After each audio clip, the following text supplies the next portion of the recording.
Sveiki, mėly žiūrovai. Jungtinių valstijų atsitraukimas iš Europos sukelia mums naujų galvos skausmų, kaip mes planuojame gintis, kai jau nebeužteks galvoti, jog viskuo pasirūpins amerikiečiai. Be to, kaip į tai sureaguos Rusija, ar jai atsiveria galimybių langas išbandyti NATO. Apie tai kalbu su ekonomistu, saugumo ekspertu Vaidu Navicku. Per mėnesį paskelbta, kad 5000 karių iš Vokietijos bus atšaukiama. Po to vienas batalionas su ilgojo nuotolio ginklais irgi nebus Vokietijoje. Atšaukta brigada iš Lenkų. Po to liktais gražinta. Neaišku, kaip ir kada. 1000 karių iš Lietuvos, nepilnai, bus mažiau truputėlį patraukta. Viskas tuo metu, kai Trumpas, atrodo, irgi prieš kelias savaitės pyko ant Europos dėl atsisakymo padėti Irano kare. Kaip tu manai, kas tai yra? Pajėgų perskirstimas ar jau strateginis Amerikos pasitraukimas iš Europos? Taip, turbūt ta dviprasmybė, kad čia kažką patraukė, gal sugrįž, gal nesugrįž, tai galimai tai yra ne todėl, kad ten visi pasimetę, o galbūt mažinant, jie mažins taip, kad būtų dviprasmybė. Tai čia galbūt ne chaosas, o taip jie ir nori mažinti. Bet tai aš tikrai juk mums jau sako daug metų, kad Europa turi susirūpinti savo gynybą, tai aš tikrai aš nežinau, kodėl žmonės stebina, kad tai prasideda. Tai žinoma jau, juk kai ankstyvajame ten ir Kennedys, ir Eisenhoweris, jie irgi labai pyko ant Europos, kad negali susigrąžinti savo vaikinų atgal į Ameriką po antrojo pasaulinio karo, nes čia tie europiečiai nenori ten investuoti į kariuomenės. Tai čia jau, Dieve mano, kiek 60 ar daugiau metų visas tas pirmin atgal tęsiasi. Tai čia nieko turbūt naujo. Reikia klausti, o koks yra Jungtinių valstijų interesas Europoje. Tai jeigu tas interesas dabar jau nėra ginti Europą nuo Rusijos, tai bent jau ideologinė prasme, tai yra didelis pokytis nuo šaltojo karo, nes jeigu būtų buvusi prarasta vakarų Europą, tai tada būtų pralaimėjimas Jungtinėms valstijoms. Dabar, jeigu būtų prarasta dalis NATO, tai aš nemanau, kad Jungtinės valstijos tai žiūrėtų kaip didelį pralaimėjimą, nes kam jiems tas NATO. Tai ir tas interesas yra kitoks, bet interesas Europoje turėti pajėgas, tai, man atrodo, yra didelis interesas Jungtinėms valstijoms, nes tai yra bazės, kuriuose ten gali perkrauti krovinius, gali ten, pavyzdžiui, Prancūzijoje Vokietijoje ligoninės didelės yra Jungtinių valstijų kariuomenės, tai turėti ten bazės Europoje. Tai aišku, kad patogu yra Jungtinėms valstijoms, už tai ten tas leidimas, neleidimas bazėm naudoti, dabar mes apie tai daug girdim, nes tame ir yra Jungtinių valstijų interesas, kad jiems patogu turėti bazės. Aišku, Jungtinėms valstijoms košmaro scenarijus būtų, jeigu Europą išvarytų Jungtinių valstijų bazės ir leistų Kinijai savo bazės įsisteigti Europoje. Tai toks priešingas variantas tada būtų iš abiejų pusių Jungtinės valstijos, tiek iš Ramiojo vandenyno pusės, tiek iš Atlanto pusės apsuptos Kinijos. Tai jie to tikrai nenorėtų. Tai yra kažkokių tai raudonųjų linijų, kur Jungtinės valstijos nenorės peržengti. Tai tikrai visų karių ar ten visų bazių jie neuždarys, bet mes matysim, kiek jie ten nori to išlaikyti, o kiek ne. Bet šiaip, kokia yra situacija pačioje Amerikoje? Kaip amerikiečiai, politikai, nežinau, turbūt labiausiai ar ne į tai reaguoja? Nes kiek ar neteko skaityti, kongresmenai, tai yra du respublikonų pirmininkai, tiek Senato, tiek Kongreso, komiteto pirmininkai, jiegi pasmerkė šios išvedimus, Vikeris ir Rodžersas. Tai kaip yra iš tikrųjų, ar politikai amerikiečių žiūri į šitą pajėgų išvedimą teigiamai ar neigiamai? Tai Jungtinių valstijų kongresas turi mažai galių, nes vyriausiasis ginkluotųjų pajėgų vadas yra prezidentas, tai tikrai sprendžia ne kongresas, ir ypač dabar, kai vykdomoji valdžia nelabai paiso kongreso sprendimų. Tai taip, dabar girdisi naujo pasipriešinimo kongrese, ir juk buvo prieš sugrįžtant Trumpui į ovalųjį kabinetą buvo įstatymas kongrese, kuris nieko turbūt nekeičia, nes teismai turbūt sakytų, kad jisai yra nekonstitucinis, bet prisimenam, kaip norėjo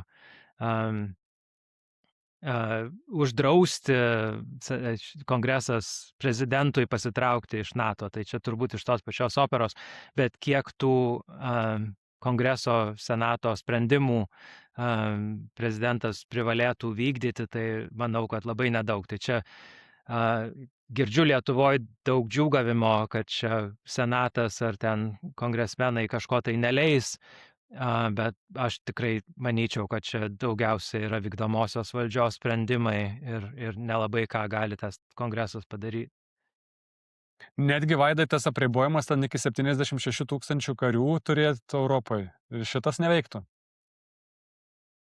Aš nelabai įsivaizduoju, kokia būtų, koks mechanizmas būtų. Tai sakytų, kad mes mažiname laikinai, nes mums dabar reikia karių ten Azijoje ar tai artimuosiuose rytuose.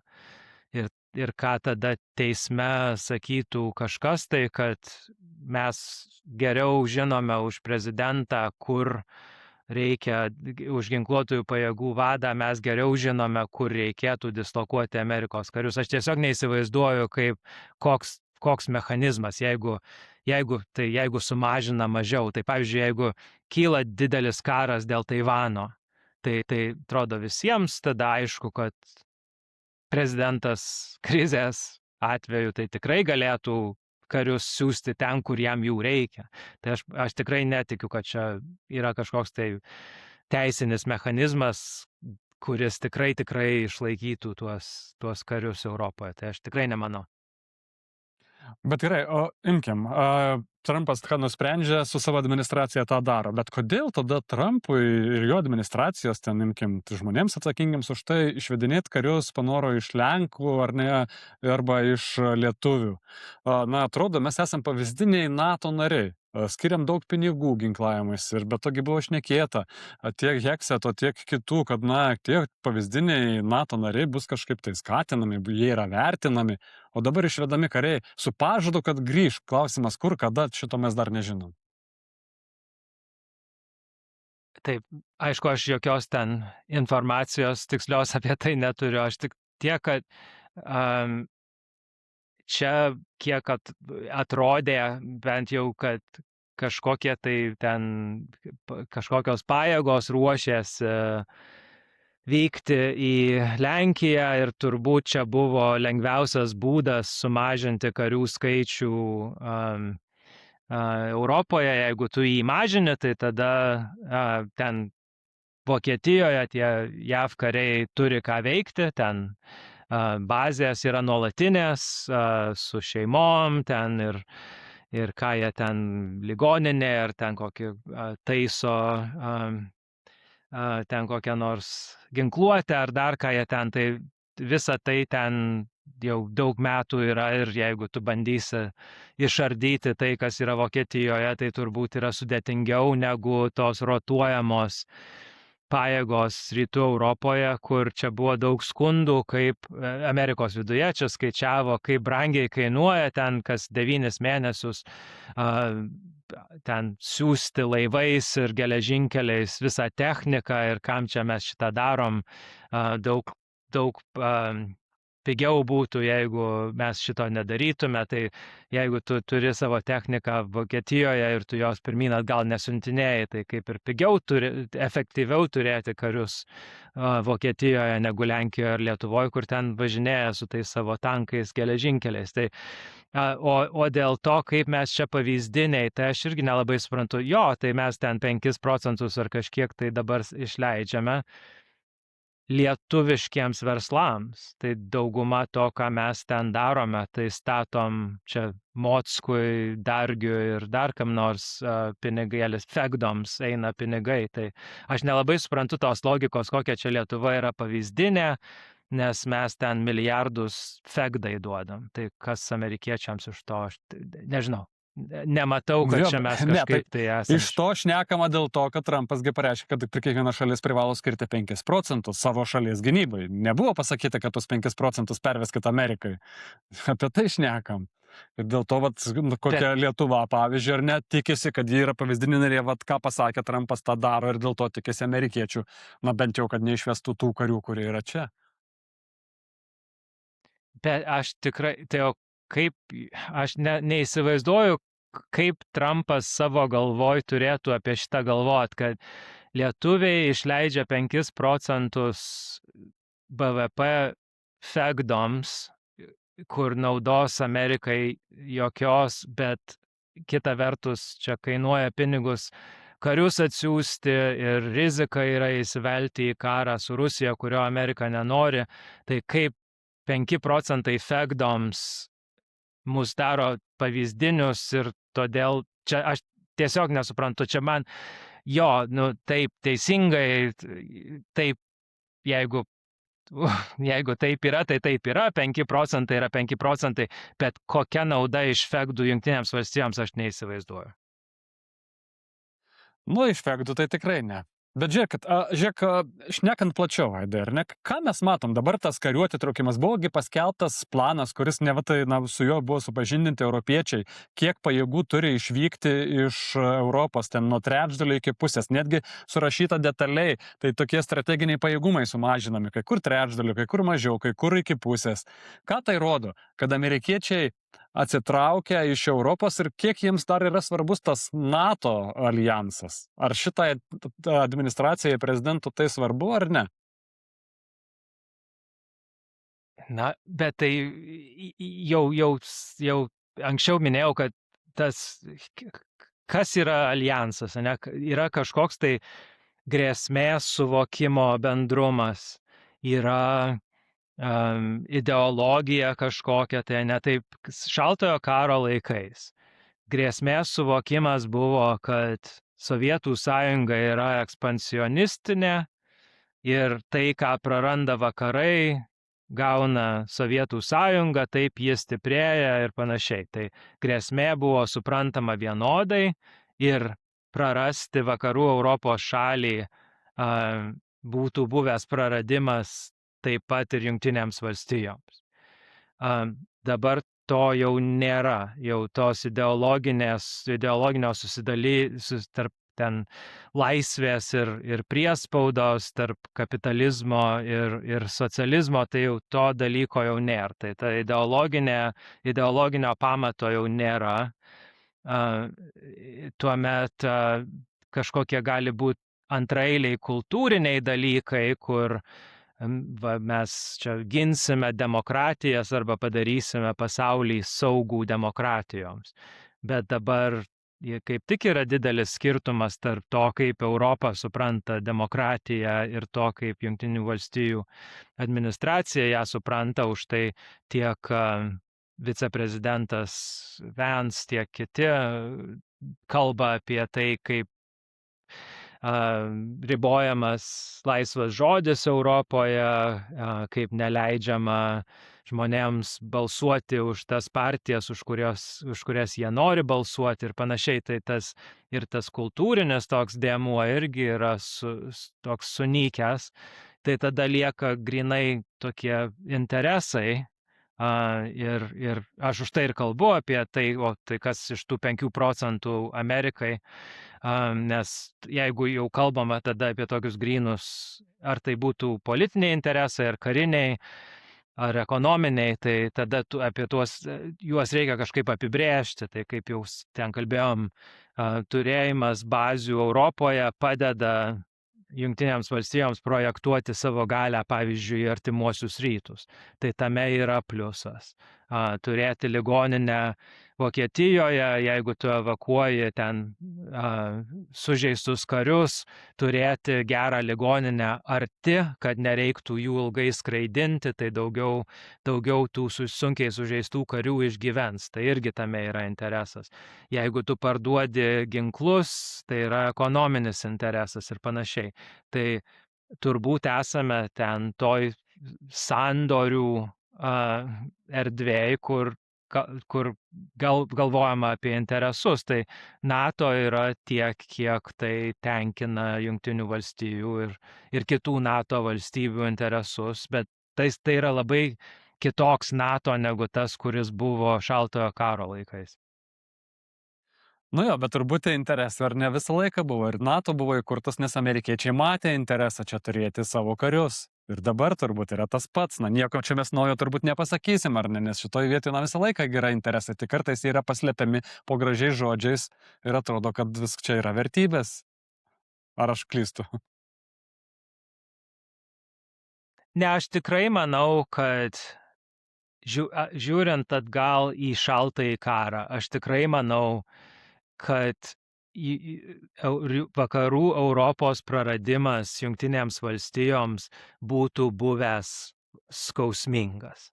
Ne tai, kad ekonominė prasme, bet buvo lenktynės tarp dviejų sistemų. Ir kiekviena sistema norėjo matyti save kaip laimėtoją. Ir jeigu tu paimi ir prarandi Europą, tai tu tikrai neatrodai kaip laimėtoja. Ir tada visas tas kvestionavimas, o gal sovietai turi geresnę sistemą ir užvaldys pasaulį, va tame buvo iš tiesų Amerikos noras išlaikyti taiką Europoje. Tai aš tikrai dabar dalykai yra visiškai pasikeitę. Ekonominė prasme Europa tuomet buvo svarbi. Dabar Europa yra daug mažesnė už Pietryčių Aziją. Tai irgi čia kalbėjome apie tą interesų nusisukimą iš Europos į Aziją. Tai taip, tai ir ekonominė prasme dabar Azija yra svarbesnė už Europą ir panašiai. Tai alijansai, NATO tuo išsiskyrė, kad jis buvo gal jau toks ilgalaikis alijansas, nes dauguma alijansų yra būtent vienam karui. Susidėjo Rooseveltas su Stalinu ir su Churchillu, kad nugalėtų Hitlerio Vokietiją. Bet kai pasibaigė Antrasis pasaulinis karas, tas alijansas su Stalinu iš karto subyrėjo ir buvo bijoma netgi Antrojo pasaulinio karo metu, kad tas alijansas gali subyrėti dar karui besitęsiant. Tai vienu žodžiu, alijansai dažniausiai yra riboto tikslo, kad mes čia eisim ir laimėsim karą ir tada žiūrėsim, kas bus. Tai NATO buvo kitoks ir nežinau, man toks jausmas, kad dalykai yra tiek pasikeitę. NATO, tarp kitko, pats yra išaugęs, kuo daugiau valstybių. Čia ekonominė teorija, jog bendro veiksmo problema, sako žmonės, jeigu nueinu ten pas ką nors pavakarieniauti ten keliese, tai tada turbūt ir padėsiu indus išplaut. Bet jeigu nueinu į kažkokį renginį, tai tegu kiti plauna, prie ko čia aš, ne? Tai vien tai, kad išaugęs tas NATO yra ten kiek dabar virš 30 šalių. Ir tokiuose dideliuose dariniuose ir grėsmės suvokimai skiriasi tarp Portugalijos ir Estijos. Ir vien tai, kad tiek daug valstybių ir nei viena nenori ten per daug daryti, tai ekonominė teorija sako, kad didžiausias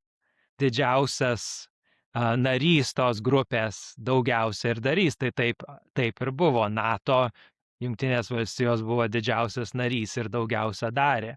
Bet jeigu tas didžiausias narys dabar mato savo interesus kitaip, Tai taip, kaip NATO buvo, dabar jau būti negali, tai dabar jau turės būti kažkaip kitaip. Ir tas NATO dabar ir ieško būdų, kaip išlikti kitaip. O Vaidai, tai pats principas, kad, europiečiai tikisi, kad jeigu, pavyzdžiui, pasikeistų prezidentas, tai viskas grįžtų galbūt į senas vėžes. Ar iš tikrųjų verta tikėtis, kad pasikeitus prezidentui nebebus, kad tokia Trumpo ir viskas tos taip, kaip buvo seniau? Ar amerikiečiai seniai jau tą daro ir tas atsitraukimas yra jau čia neturėtų stebinti Europos? Tai neįmanoma jau, kad kas nors būtų taip, kaip buvo. Į tą pačią upę 2 kartus neįlipsi.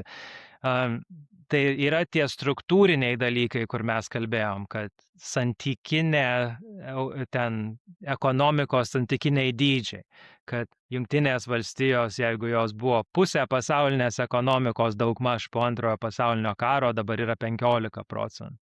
Ir jau Jungtinės valstijos nebesugrįš į tą dominavimą ekonominį, kaip buvo prieš 80 metų.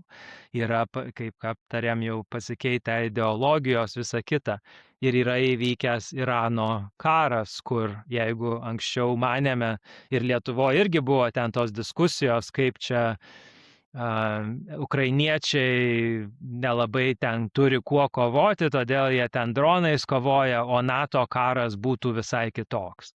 NATO karas pagal tą sumanimą būtų labai panašus į tai, kaip Jungtinės valstijos kariauja su Iranu. Ir matome, kad nelabai kaip sekasi. Tai tas pasikeitimas galios suvokimo irgi, jis niekur nedings. Tai pasikeitus administracijai visi tie faktai, kuriuos turime ir tai, kad ten, kur europiečiai pasitikėjo, jeigu tu tą pasitikėjimą sugriauni, tai tada jo atstatyti irgi neišeis. Tai ir, pavyzdžiui, kur įvyko Jungtinėse valstijose ten rugsėjo 11 didžioji teroristinė ataka. Tai terorizmas buvo didelis prioritetas ten 20 metų, karai Afganistane visokie buvo po to 20 metų kariaujami. Niekas apie terorizmą nepasikeitė, bet kai tu kažkaip taip psichologiškai pamatai, kad kažkas tai yra didelė grėsmė, tai tu tada bandai tą grėsmę išspręsti. Tai dabar mes esame pamatę dalykų apie tą mūsų sąjungą, transatlantinę sąjungą, kurių mes jau nebeatmatysim. Tai niekaip sugrįžti į tai, kas buvo neįmanoma. Ir čia būtų, jeigu mėginama, tai čia jau būtų ne pirmas kartas, o antras, nes Bidenas juk buvo tas sugrįžimas, kaip ten buvo, Amerika sugrįžta, America is back, ne? Tai pamatėm ir buvo didysis juk nusiraminimas. Tai aš, kai sugrįžau į Lietuvą už tai, kad Trumpas grasinosi išeiti iš NATO. Bet tada ateina Bidenas ir visi vėl nusiramina ir čia viskas lyg tai sugrįžtų į savo vėžes, bet tai jau dabar antrą kartą matome, kad nesugrįžta į savo vėžes.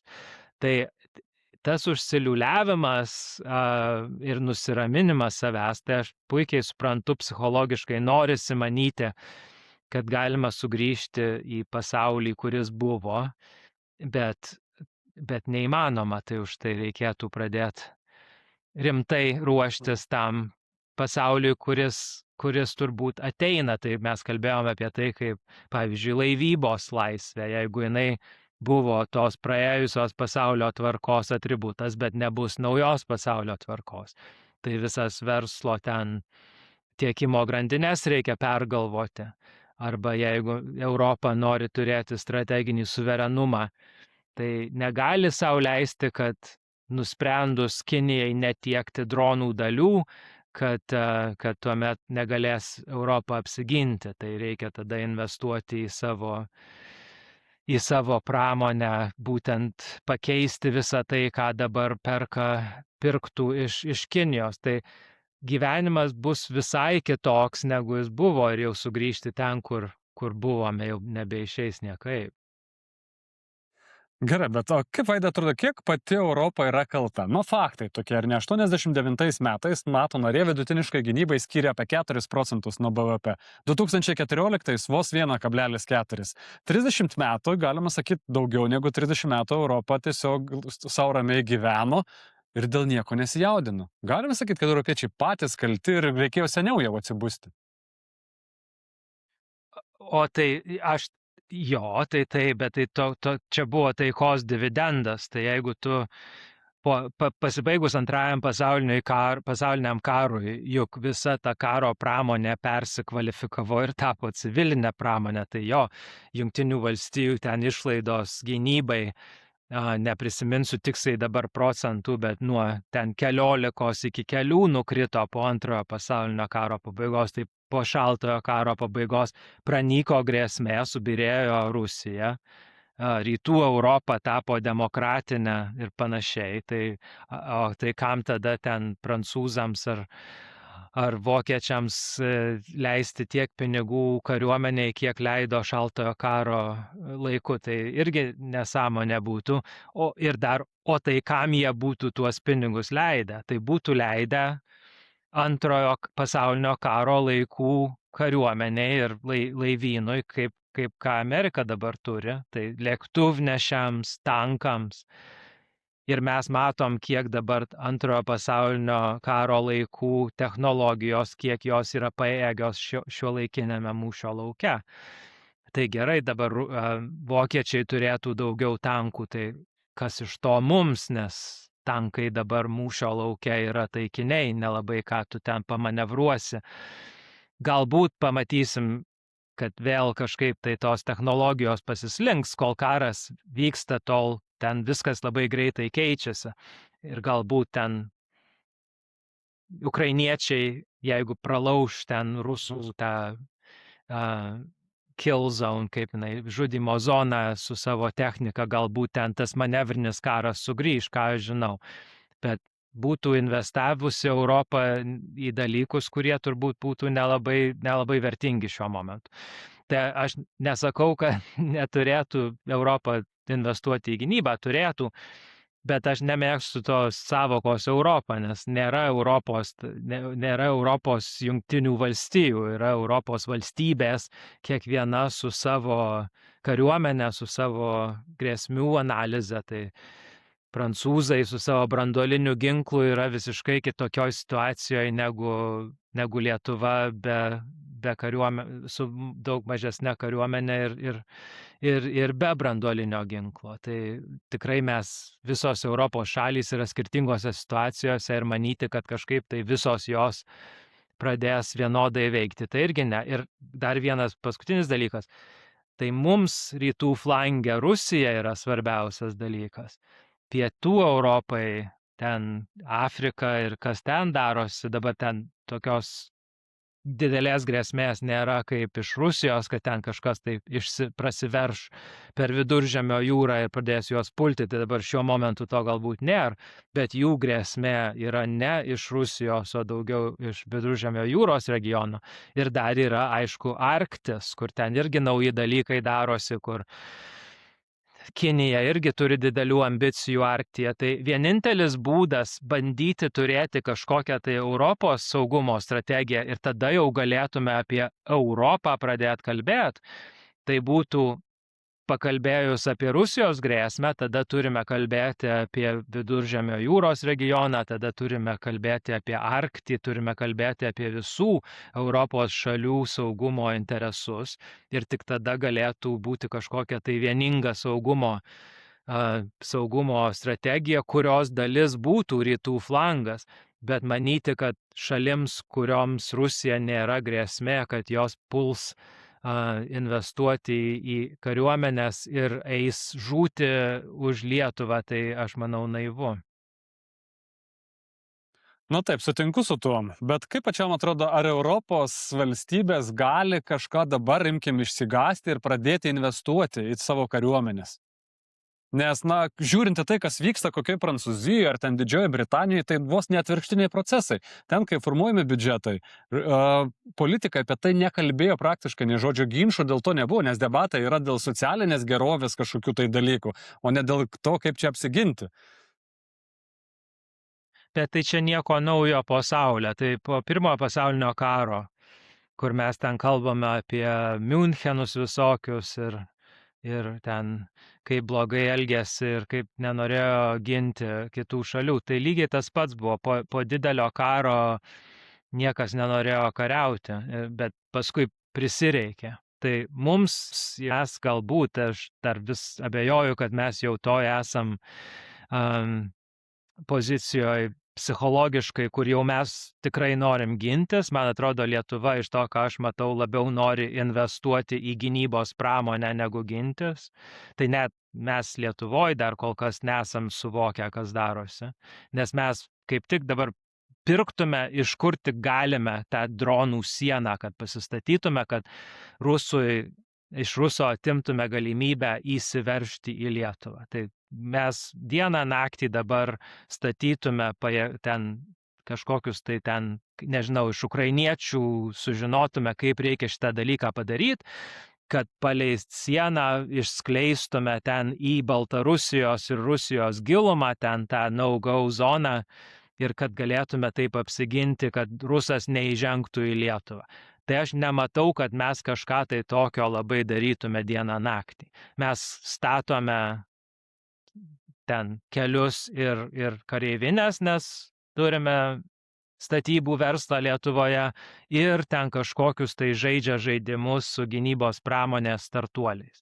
Bet mes atrodo, kad Lietuvai niekas negresia artimiausių metų. Tai jeigu Lietuva dar nėra susėmusi ten susikonstruoti kažkokios tai gynybinio pajėgumo, tai o kam ten vokiečiui?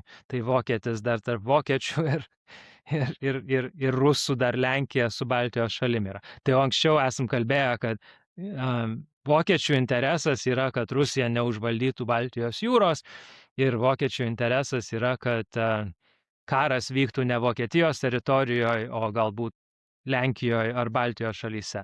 Tai jie ir investuoja, turime brigadą Lietuvoje iš Vokietijos ir panašiai. Tai jie tais dalykais užsiima. Ir dabar, kadangi nuo Napoleono laikų karai, kai jau rimti karai vyksta, tai jie visuotiniai karai yra, bet visuomenė įsitraukia tada, kai ji privalo įsitraukti. Tai ir Ukrainoje irgi prieš karą ten turbūt nelabai kas daug žinojo apie karybą, bet kai prasidėjo karas, visi ir įsitraukė.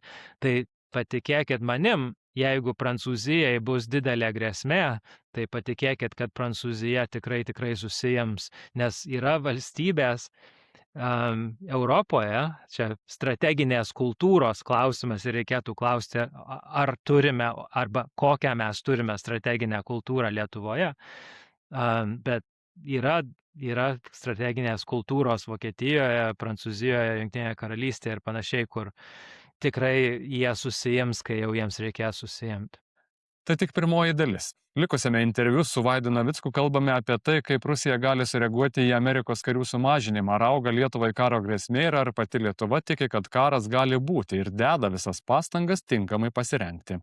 Visą pokalbį galite pažiūrėti mano Substack, Contribui ir Patreon platformose.